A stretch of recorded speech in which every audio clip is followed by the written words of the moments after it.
do not know, we are a nonprofit, a social enterprise of the County Board of Developmental Disabilities. So we have that shared mission of bringing about a vibrant community where people lead fulfilling lives and make meaningful contributions.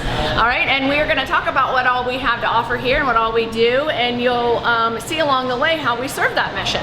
So I want to tell you about all the different aspects of Art and Clay in Square 7. So along the way, I'm going to introduce you to our staff. And I want to say first and foremost that when somebody is trained to work at Art and Clay in Square 7, they're a jack of all trades. They are trained to be a full barista. They are trained to be a sales associate. And oftentimes, actually about half of our staff now, which is a higher number than normal, they are artists. So even if they don't have that artistic gene, they are trained to help you with all the tricks of the trade that we've developed here and all the different processes and all the different tools that we have.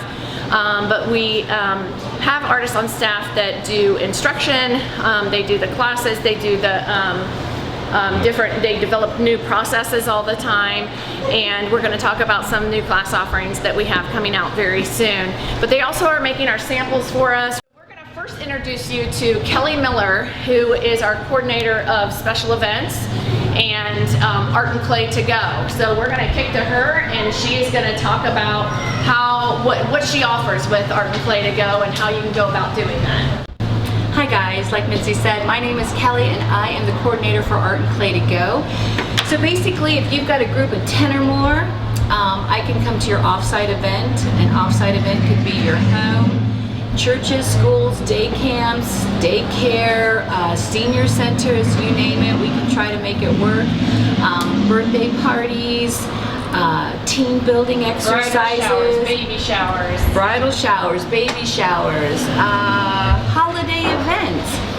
Give me a call here at Art and Clay, 653-1755. I'll be happy to have you come in. We'll talk details and we'll get your party started.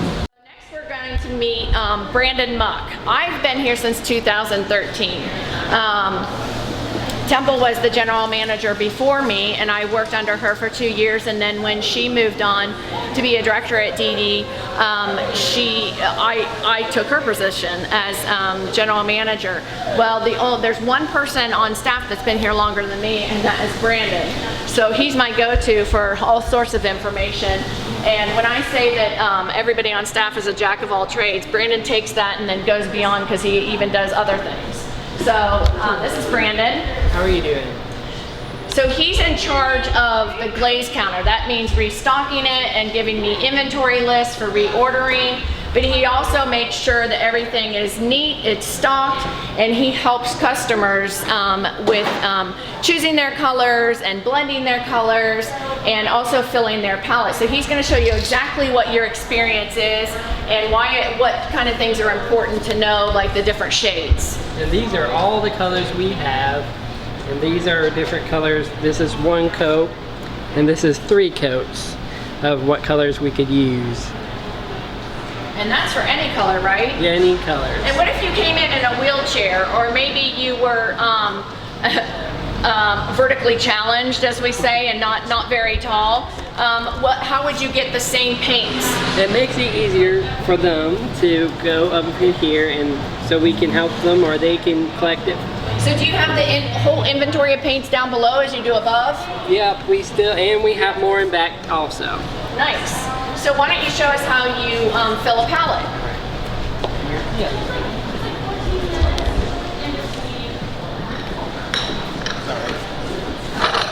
Here is how to put just a little bit you need.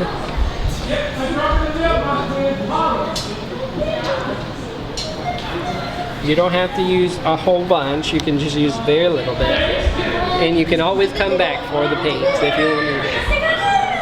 Alright, so we're going to talk to Brandon again later when we go back to his other area of specialty. He's in charge of, he oversees all the processing of completed pieces. So not only have they been completed by the customer, but they've been dipped and fired by our ceramicist, Holly. And so then Brandon will show you the process of what happens when they come out of the kiln and what he does to get them ready for pickup. So next, do we have Corinne here? Corinne, are you available to talk about Square 7 real quick? Are you available to talk Square 7? She's just about to go off because we have a radio ad to do, and so she's gonna go spearhead that. But real quick, I want her, she's the coordinator of Square 7, and she can take you a walk through Square 7, and she can talk about one of the areas that she's in charge of, which is the following the health department codes and preparing for those visits and making sure we're compliant throughout the year. And she can talk about some of the cleaning regiments. But also she wants to show you how she pulls a shot of espresso. Yes, okay. So just walking through everything. Here's our beautiful espresso machine. And our syrups that make it so sweet. And our cups, coffee, our pastries here, and our chocolates. And all of our cold drink sections. So they're all in sections. We also have our cold brew, shots, iced tea, lemonade, bunch of whipped cream. Gotta have that. All right, so yes, being a trainer, I've got to keep up with health code and just make sure everything when they come, they're like, okay, good, awesome. Not like you get a violation. That's not good. So every time that we get anything, we have to date it. And depending on what kind, you can't really tell by this scratching, but depending on what kind of milk it is, like say it's almond milk, some kind of special milk, it's only good for 5 to 7 days. So no matter when I got it, I have to write down when I opened it. So we have to make sure, to always write down when we got it as well. So just dating is a huge part of just making sure that we're following through with the health code. And just always, I mean, really everything is dated here. Our water, we have sanitizer, we have soapy water. We have to make sure, okay, this, everything goes in soapy water, everything goes in sanitizer, or something just specifically goes in sanitizer, but everything is getting cleaned. And so we have to make sure that this water's hot. If it's ever cold, we have to just drain it and make some more, because they come in with the temperature, and if that's not at the right temperature, that's not good. It's not really cleaning. We have to have that warm, that hot temperature in there. So just everything, everything's dated, everything has to be up to code, everything has to be clean. So it's just, constant cleaning, dating, and making coffee. So let's do that right now. All right, we got a puck in there, so we're gonna get that out. I'm gonna rinse it just a little.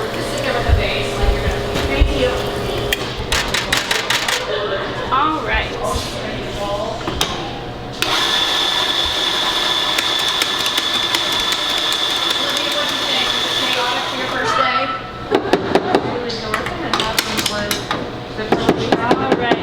Our grounds and our handy dandy little I don't really know what to call this thing. It's tamper. Tamper, yeah, that's correct. Oh my goodness. All right, so I gotta make sure it's all around. It has a nice little pressure, so I have to have the exact amount of pressure, and that kind of clicks for me, so it tells me, okay, that's enough, that's all you need. Then I'm gonna turn it a little bit just to make it really nice and smooth in there. And now I'm gonna stick it.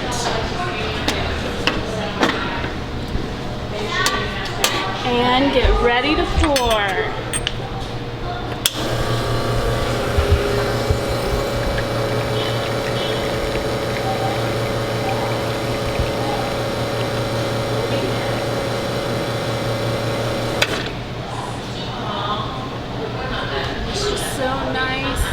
Watch that flavor come all the way up so that we know it's a perfect espresso.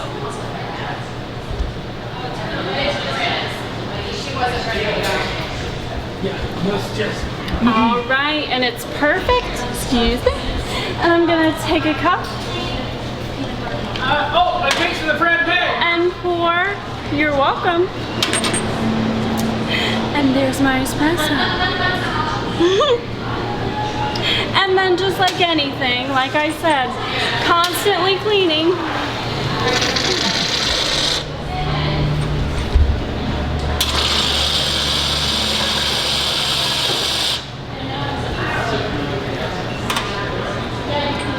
And dump the puck for the next one.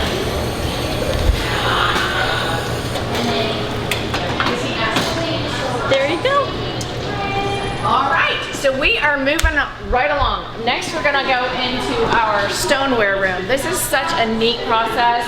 A lot of people are intimidated by it, so we always try to say, we separate it from the other things because we don't want these materials to mix because they don't talk well to each other. High fire, so this is more durable than the bisqueware that is up front. It gets fired at a higher temperature, just like it says, and for a little bit longer. It's stoneware, so I wouldn't recommend dropping it on the floor, but oftentimes if you drop bisqueware, the low fire bisqueware, it's gonna shatter. If you drop stoneware, it rarely breaks. It's super durable. It can even go in the oven to bake, like if you have a casserole dish, which we do sell, a pie pan, you can actually bake with it. So now we are in the kiln room. This is where all the magic happens. And you can see that we're a little pressed for space in here, but we make it work. And this is our back stock for all our ceramics, both the low fire and the high fire. And this is where, this is Holly's office. This is her domain, hey guys. So she's got some upcoming sneak peek. These are some upcoming classes that she's just finished firing. She's working on a custom collection for a bride-to-be. And then I'm gonna throw to her and she's gonna tell you everything that she does to finish off your paint your own pottery projects. Hi guys, what I'm doing back here is I'm dipping and glazing finished pieces, but they're partially dipped, and what I'm doing is dipping the other half once they're dry, that way they're fully glazed. Everything that comes back here is fully glazed, that way we get a nice glossy finish. Anything that's like cups, mugs, bowls, stuff like that, they're food safe when we do this. But that's pretty much what I do back here. Christmas time we're insane. Every shelf will be covered. I'll have a cot back here. After everything's glazed and dried, they go into the kiln and we set them on spikes. Now the spikes prevent them from sticking to the surface of the kiln. You can see here where I have spikes laid out. Here's a ceramic piece and kind of a sample of how we would set it on top. After we have everything set and stacked, and usually I have stacks and stacks of ceramics all the way up to the top.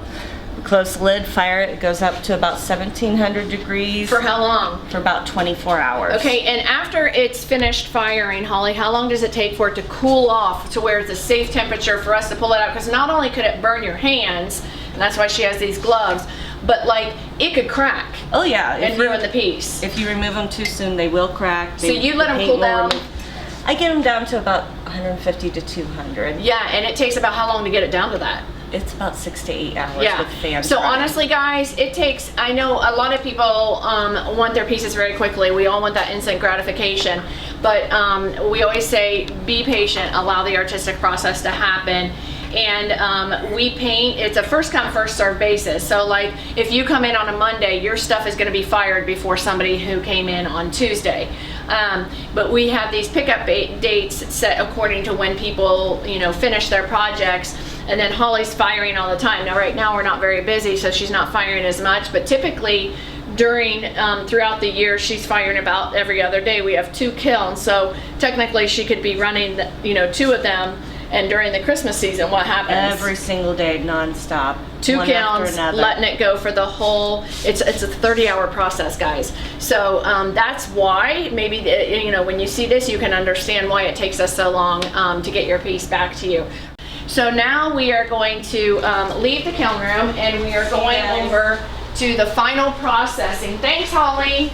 So Brandon, I mentioned that he is in charge of a couple different areas, and one of those areas is he's in charge of processing.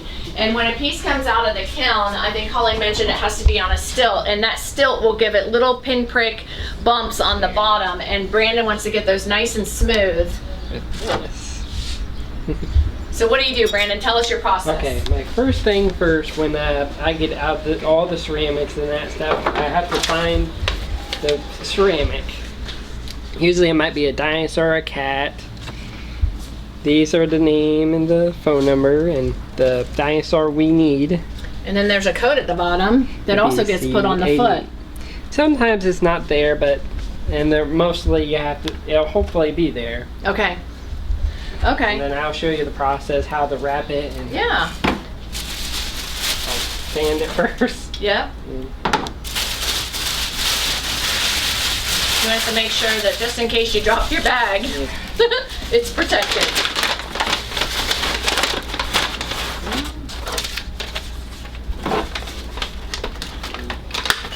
So then he's gonna put it, you can see we have buckets and buckets and buckets, and they're organized by letter. A lot of them. You can see that we have a lot of pickups this week. So he's putting it in an alphabetical area, and then when somebody comes in, Brandon, they give you, so those are carbon slips. All these tickets you see, they have a yellow back, and the customer gets that when they finish their project, and that's their claim ticket that they bring in, and you've given them a pickup date already, so they know when to come in. They bring their yellow ticket, they give it to you, and what do? You Then come back I go here? get it and get the bag and then give it them and to ask them to check it, just make sure it's all right. Because we all make mistakes. So sometimes Brandon's not the only one sorting it, but he is in charge of this area, so he kind of oversees the process. And he also has a second job. He works at the Fairfield Medical Center. So he's not here 7 days a week. So he trains people how to do this, and he kind of oversees it at the end of the week. He went on Fridays. He's the last person to see everything that goes into the bins and make sure it's accurate. But we all make mistakes. Sometimes we, mix up your orange dinosaur with somebody else's Another orange dinosaur. So we have you check it at pickup so you can say, yep, this Make sure indeed it's is all right. mine. Yeah, and that's it. That's the end of the road for Art and Clay. We have lots more offerings. You can read all about us on our website, www.artandclayonmain.com. Like I mentioned before, we're very, very active on Twitter, Instagram, and Facebook. We put all our upcoming classes, special events, but so much to see and do at Art and Clay. If you have any questions, you can always call us. You can email us. There's links to that on our website. But we have all kinds of things available on our website to read about. Thanks for visiting.